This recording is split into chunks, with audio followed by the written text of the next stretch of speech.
ఈరోజు పలుగురు police station ప్రారంభోత్సవాన్ని చేయడం జరిగింది. ఇది దాదాపు 10 సంవత్సరాల ప్రారంభోత్సవం జరిగింది. 2016 సంవత్సరం ఆ సంవత్సరంలో ఇది ప్రారంభమైంది. కానీ నిధుల కొరత వల్ల అది ఆగిపోయిన సందర్భంలో ఇక్కడ ఎస్పీ రోహిత్ రాజు గారు కృషి చేసి సింగరేణి వారి సహాయంతో ఈ భవనం పూర్తి చేశారు. దాని నిర్మాణం చాలా సంతోషంగా ఉంది. ఒక కొత్త నూతనమైన పోలీస్ స్టేషన్ ఇక్కడ రావడం ప్రజలకు సేవలు అందించే విధంగా ఇంకా మెరుగైన సేవలు అందించే విధంగా ఇక్కడ సౌకర్యంగా ఉంటుంది. ఈరోజు ఎంపీ బలరాం నాయక్ గారు, ఎమ్మెల్యే వెంకటేశ్వర్ గారు, ఎస్పీ రోహిత్ రాజు గారు, కలెక్టర్ అంకిత్ గారు, రాహుల్ గారు, వీళ్ళందరూ ఆఫీసర్స్ అందరూ కూడా ఇక్కడ ఉన్నారు. ప్రజల సహాయంతో ఇది పూర్తయింది కనుక మా పోలీస్ ఆఫీసర్స్కి ఒకటే విజ్ఞప్తి చేస్తున్నాను. ప్రజలకు మంచి సేవలు అందించే విధంగా దానికి అనుగుణంగా విధులు నిర్వర్తించాలి, మంచి సేవలు అందించాలి.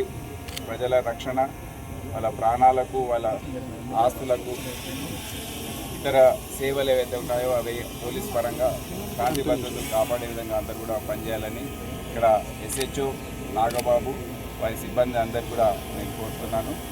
ఈ మధ్యకాలంలో మేము అన్ని రివ్యూస్ చేసుకొని నేరాల సంఖ్య మళ్ళీ దానిపైన అదుపు చేయడం, సమాజంలో ఉన్న anti social elements, rowdy elements వారిపైన కఠినంగా వ్యవహరించడం, మరి మా డిపార్ట్మెంట్ పరంగా ఏదైతే కార్యక్రమాలు మేము చేపట్టాలో సాంకేతిక పరిజ్ఞానం, ఆర్టిఫిషియల్ ఇంటెలిజెన్స్ వాడుకునే విధంగా ఈ రోజుల్లో ఏదైతే పరిజ్ఞానం మా దగ్గర అవసరమో దాని అన్నింటినీ కూడా వాడుకొని ప్రజలకు ఇంకా మెరుగైన సేవలు అందించే విధంగా కార్యాచరణ రూపొందించుకోవాలని వారందరినీ కోరడం జరిగింది. సో ఇక్కడ ప్రజలందరికీ కృతజ్ఞతలు, శుభాకాంక్షలు తెలియజేస్తున్నాను.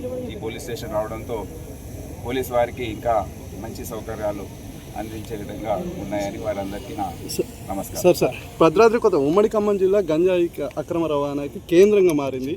దీన్ని ఏ విధంగా మీరు అడ్డుకట్ట వేసే అవకాశం ఉంది? ఇప్పుడు రాష్ట్ర వ్యాప్తంగా కూడా మాదక ద్రవ్యాల సమస్య అనేది చాలా తీవ్రంగా మేము పరిగణిస్తున్నాము.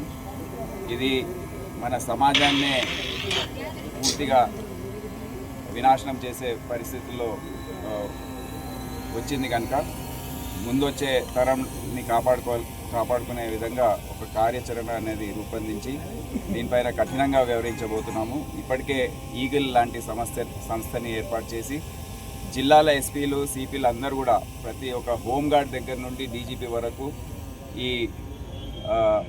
డ్రగ్స్ పైన ఒక పోరాటం లాంటిది చేయకపోతే మనందరికి కూడా సమాజంలో ప్రతి ఒక్కరికి కూడా చాలా కఠినంగా ఉంటుందని మనం అందరికి తెలుసు. మన యువకులు వచ్చే తరం ఏదైతే ఉందో వారికి కూడా దానికి బానిసలు కాకుండా చర్యలు చాలా తీసుకోవాలి.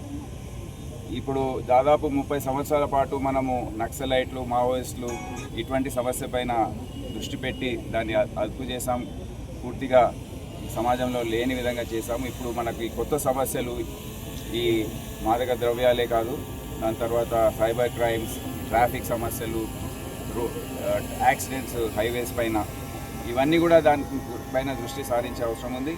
ఎవరైతే పెడ్లర్లు ఉన్నారో, ట్రాన్స్పోర్టర్స్ ఉన్నారో, ఎవరైతే గంజా పెంచుతున్నారో వారిపైన తీవ్రవాదుల కన్నా ఎక్కువ వారిని మేము పరిగణించి వారిపైన కఠినంగా వివరించే అవకాశం ఉంది వచ్చే రోజు.